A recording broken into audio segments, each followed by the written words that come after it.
What I thought was going to be a 2-week faith journey turned into a 7th-month wilderness that almost broke me. But God still came through. If I rewind back to December 2024, I really thought I heard God tell me to quit my job. I failed my PMP exam.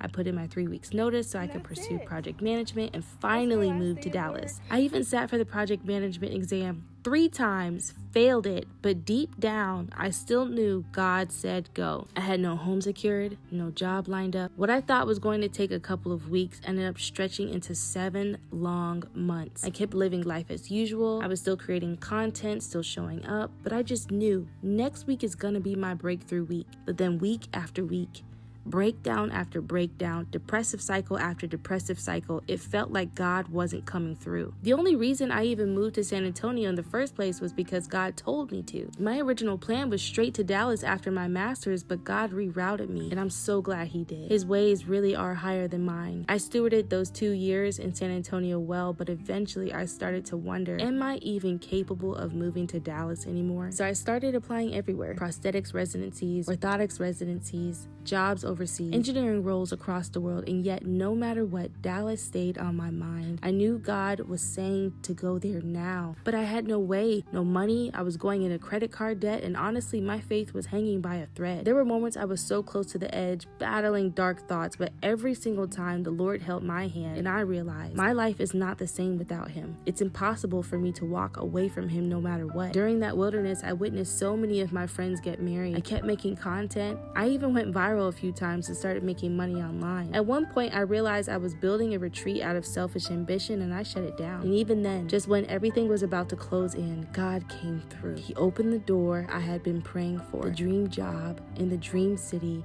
my promised land, finally opened before my eyes. And honestly, I thought I'd cry deep tears when it finally happened. But what I felt was even greater: awe, gratefulness. Who knew after 5 years from a prophetic word, after all the detours, the breakdowns, the waiting, God still brought me here to Dallas, Texas, to the place he promised me. And looking back, I can say with full confidence, God truly did his best with me. And I thank him that I trusted him throughout the whole process.